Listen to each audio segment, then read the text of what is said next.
اور انہوں نے جو ہے ان کی پالیسیز جو ہیں وہ غلط تھی، اس وجہ سے تمام مسائل موجود ہیں۔ اس لیے اگر فلاں پارٹی جو ہے یا ہماری پارٹی جو ہے وہ حکومت میں آ جائے تو ہم یہ تمام مسائل جو ہیں، مثلا وہ اگر معاشی مسئلہ، وہ کہتے ہیں معاشی مسئلہ اس لیے ہے کہ کیونکہ سیاست میں جو حکمران ہیں وہ اسے حل نہیں کرنا چاہتے، ان کے پاس کیپیسٹی نہیں ہے، ان کے پاس اہلیت اور قابلیت نہیں ہے معاشی مسئلے کو حل کرنے کی، اس وجہ سے یہ مسئلہ جو ہے وہ موجود ہے۔ اگر فلاں کوئی اچھی سیاسی تنظیم یا اگر کوئی اپنی سیاسی تنظیم کے بارے میں یہ کہے کہ وہ برسر اقتدار آ جائے تو وہ معاشی مسئلہ بھی حل کر جائے گی اور اس کے ساتھ جو ہے وہ دوسرے مسائل بھی حل ہو جائیں گے۔ اس کا مطلب ہے کہ معاشی مسئلے کے پیچھے پھر ایک مسئلہ کھڑا ہے، سیاسی مسئلہ۔ تو سیاسی نظریہ جو ہے وہ اس طرح ہوتا ہے، معاشی نظریہ ہم بیان کر چکے معاشی اسی طرح سماجی نظریات ہوتے ہیں۔ بہت سارے جو ہے پڑھے لکھے لوگ جو ہیں وہ یہ سمجھتے ہیں کیونکہ معاشرے میں یہ برائیاں موجود ہیں اور خامیاں موجود ہیں، اور جو سیاستدان ہے یا حکمران طبقہ ہے یا اسٹیبلشمنٹ ہے، جسے ہم نوکر شاہی کہتے ہیں یا افسر شاہی کہتے ہیں، وہ اسی معاشرے سے نکل کر جاتے ہیں، وہ کسی باہر کے معاشرے سے نہیں آتے، تو وہ اسی معاشرے سے نکل کر جاتے ہیں۔ تو معاشرہ اصل میں اس میں مسائل ہیں، اس وجہ سے جو ہے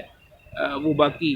مسائل موجود ہیں، نہ سیاست ٹھیک ہوگی نہ معاش جو ہے وہ ٹھیک ہوگی، تو اسے آپ سماجی یعنی معاشی نظریہ اس کے پیچھے ایک سیاسی نظریہ کھڑا ہے، سیاسی نظریے کے پیچھے پھر ایک جو ہے وہ سماجی نظریہ کھڑا ہے۔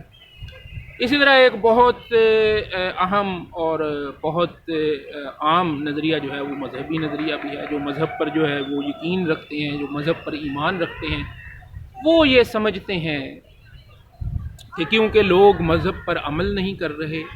اور اس وجہ سے جو ہے وہ خدا ان سے ناراض ہے، اور اس لیے ان کے باقی تمام مسائل جو ہیں وہ حل نہیں ہو رہے۔ اگر وہ مذہب پر عمل کرنا شروع کر دیں تو خدا ان سے راضی ہو جائے گا اور ان کے باقی تمام مسائل بھی۔ اب یہ جو ہے باقی جو ہم نے پہلے تینوں مسائل جو ہیں نظریات میں ہیں بیان کیے، ان سے ایک الگ نظریہ ہے۔ باقی تینوں جو نظریات ہیں وہ خالصتاً جو دنیاوی زندگی ہے اس حوالے سے، اور مذہبی نظریہ جو ہے وہ ایک اور آسمانی جو حقائق ہیں، خدا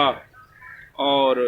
اس کی ایک جو حکومت ہے اس کے حوالے سے ہے کہ تمام مسائل جو ہیں وہ مذہب پر نہ عمل کرنے کی وجہ سے ہیں۔ اگر مذہب پر عمل شروع ہو جائے تو یہ تمام مسائل جو ہیں وہ ختم ہو سکتے ہیں۔ تو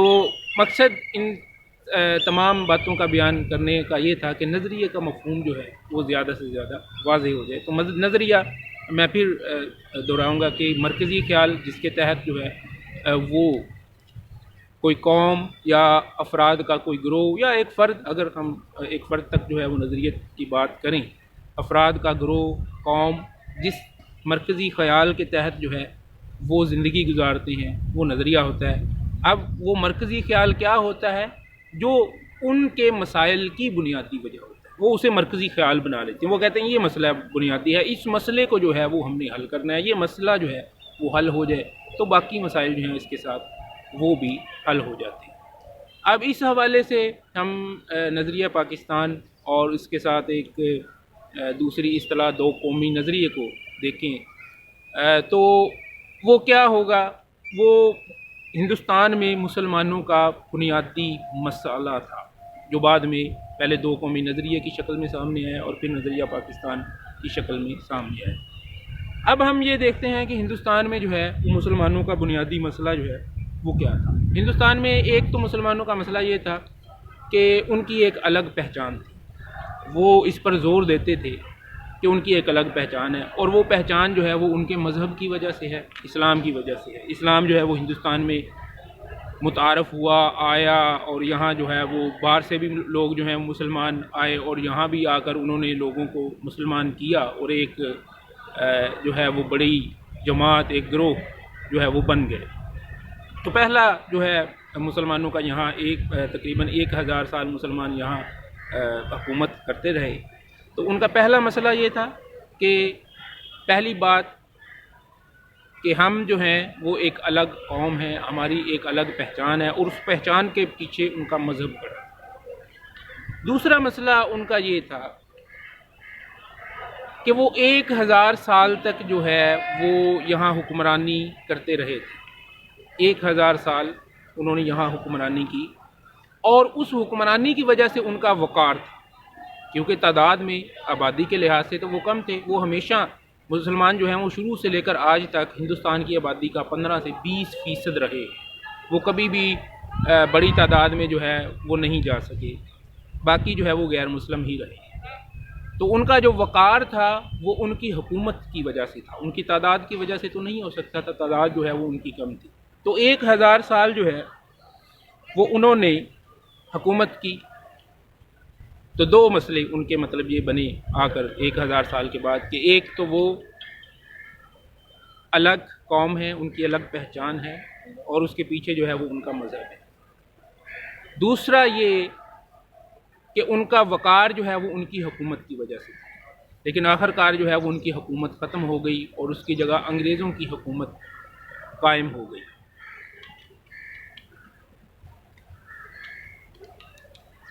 انگریزوں کی حکومت قائم ہونے کے بعد جو دوسری چیز آئی وہ یہ تھی کہ انگریز جو نظام لے کر آئے اس کا اعتبار تعداد پر تھا۔ وہ نظام تھا جمہوریت۔ جمہوریت کا اعتبار جو ہے وہ تعداد پر ہوتا ہے، جس کی اکثریت ہوتی ہے اس کی حکومت ہوتی ہے، جمہوریت اس چیز کا نہیں ہے۔ تو اب تعداد پر اعتبار تھا، تو تعداد کے لحاظ سے جو ہے وہ تو مسلمان جو ہے وہ کم تھے، تو مسلمانوں نے یہ مسئلہ جو ہے وہ اپنا پیش کیا کہ ان کو تعداد کے حوالے سے جو ہے وہ نہ دیکھا جائے، ان کی حیثیت کے حوالے سے دیکھا جائے کہ وہ 1000 سال تک جو ہیں وہ یہاں حکمران رہے ہیں۔ اس لیے جو بھی یہاں سیاسی نظام بنایا جائے ان کی حیثیت کے مطابق جو ہے وہ بنایا جائے، ان کی تعداد کے مطابق جو ہے وہ نہ بنایا جائے۔ اب دوسرا مسئلہ جو ہے، ایک چیز انہوں نے یہ یعنی انگریزوں کے سامنے جو ہے وہ یہ پیش کی کہ جو بھی سیاسی نظام بنے اس میں مسلمانوں کی جو حیثیت ہے، ان کی وہ جو تاریخی ان کا وقار ہے اس کے مطابق بنائی جائے، نہ کہ ان کی تعداد کے مطابق بنائی جائے۔ دوسرا مسئلہ یہ تھا کہ اکثریت میں کون تھے؟ وہ ہندو تھے، لیکن سوال یہ ہے کہ ہندو تو 1000 سال سے جو ہے وہ اکثریت میں تھے۔ اب کیا ایسا مسئلہ آ گیا کہ ہندو ان کے لیے خطرہ بن جائیں گے؟ یہی تھا نا کہ جمہوریت ہوگی تو حکومت جو ہے وہ ہندوؤں کی قائم ہو جائے گی، تو ہندو ان کے لیے کیوں خطرہ بنیں گے جبکہ 1000 سال سے وہ ان کے لیے خطرہ نہیں تھے؟ اس حقیقت کو جاننا جو ہے وہ بہت ضروری ہے۔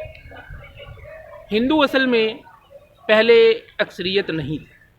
انگریزوں کے آنے سے پہلے جو ہے وہ ہندو مختلف جاتیوں کا مجموعہ تھے جو ایک دوسرے سے یکسر بیگانہ تھے۔ ان میں نہ کوئی مذہبی اتحاد تھا اور نہ کوئی قومی اتحاد تھا۔ مثلا افغانستان سے اگر کوئی حملہ آور جو ہے وہ پشاور یا پنجاب کے علاقوں پر حملہ آور ہوتا تھا تو وہ جنوبی پنجاب کے بنگلور میں یا میسور میں بیٹھا ہوا ہندو جو ہے اسے یہ قطعاً جو ہے اس کے جذبات یہ نہیں تھے کہ اس کے بھائی پر حملہ ہوا ہے یا اس کی قوم پر حملہ ہوا ہے۔ وہ مکمل طور پر جو ہے وہ ایک دوسرے سے الگ الگ تھے، ان کی الگ الگ جاتیاں تھیں، ان کے الگ الگ گروہ تھے۔ ان میں ایک مشترک بات تھی کہ وہ تمام کے تمام جو ہے وہ بت پرست تھے، یہ ایک مشترک بات تھی۔ لیکن باقی بہت ساری چیزیں جو ہیں وہ ان کے مختلف ہونے کی وجہ سے وہ بالکل، مثال کے طور پر سری لنکا کے ہندو جو ہیں وہ بھی ہندو ہی کہلاتے ہیں، لیکن ان کا بھارت کے ہندوؤں کے ساتھ ایک زبردست قسم کا نظریاتی اختلاف ہے۔ وہ کبھی بھی ایک دوسرے کو جو ہے وہ اپنا ہم نوا جو ہے وہ دونوں نہیں سمجھتے۔ تو اسی طرح اور بھی جو ساؤتھ کے جو جنوبی ہندوستان کے ہندو تھے وہ شمالی ہندوستان کے ہندوؤں سے یکسر جو ہے وہ مختلف تھے اور اپنے آپ کو ایک علیحدہ گروہ سمجھتے تھے۔ حتیٰ کہ انگریزوں کے دور تک جو ڈاکٹر امبیڈکر جو اچھوتوں کا رہنما تھا اور اچھوتوں کا نمائندہ تھا، وہ اپنے آپ کو ہندوؤں سے علیحدہ سمجھتا تھا، اور وہ بھی مسلمانوں کے ساتھ مل کر یہ کہتا تھا کہ جس طرح مسلمان جو ہیں وہ اپنے آپ اپنی علیحدگی اپنے تشخص کی بات جو ہے وہ کر رہے ہیں، ہم بھی کرتے ہیں۔ بڑی مشکل سے گاندھی جی نے، آگے یہ بات آئے گی ہم اسے تفصیل سے جو ہے وہ بیان کریں گے، بڑی مشکل سے گاندھی جی نے اسے منایا تھا کہ وہ ہندوؤں کے ساتھ ہی رہے۔ یعنی وہ بھی ہندوؤں جو جدید دور ہے اس میں بھی ہندو آ کر جو ہے وہ ایک دوسرے کے ساتھ ایک دوسرے سے کوئی قومی جذبہ یا کوئی مذہبی جذبہ جو ہے وہ اس طرح کی کوئی چیز جو ہے وہ اپنے اندر محسوس نہیں کرتے تھے۔ تو جب مسلمان 1000 سال تک یہاں حکمران رہے تو ان کا واسطہ جو ہے وہ مختلف گروہوں کے ساتھ تھا، وہ ایک قوم کے ساتھ نہیں تھا۔ اس لحاظ سے وہ 1000 سال تک جو ہے وہ اقلیت نہیں تھے، بلکہ دوسرے گروہوں کے مقابلے میں اسی طرح کا جو ہے وہ ایک گروہ تھے۔ لیکن انگریزوں نے آ کر یہ کیا کہ انگریزوں نے آ کر جب یہاں آئے تو انہوں نے سروے وہ کرواتے تھے اور پھر وہ مردم شماری کرواتے تھے، تاکہ وہ، کیونکہ انگریز جو ہے وہ اپنی ایڈمنسٹریشن کی بنا پر جو ہے وہ حکومت کرتے تھے، اپنے نظم کے بنا پر حکومت کرتے تھے، تو نظم کے لیے وہ باقاعدہ مردم شماری کرواتے تھے اور پوری جو ہے وہ چیزیں اپنے سامنے رکھ کر جو ہے وہ اس کا اندازہ کر کے آگے حکومت چلاتے تھے۔ تو انہوں نے جب جہاں مردم شماری کروائی تو انہوں نے وہ تمام بت پرست، وہ تمام جو ہندوؤں کے مختلف گروہ تھے جو ایک دوسرے سے مختلف تھے، ان کو ایک ہندو کی کیٹیگری جو تھی اس میں رکھ دیا۔ اس طرح سے ہندو جو ہے وہ ایک اکثریت بنے، ورنہ اس سے پہلے یہ بات سمجھ لینی چاہیے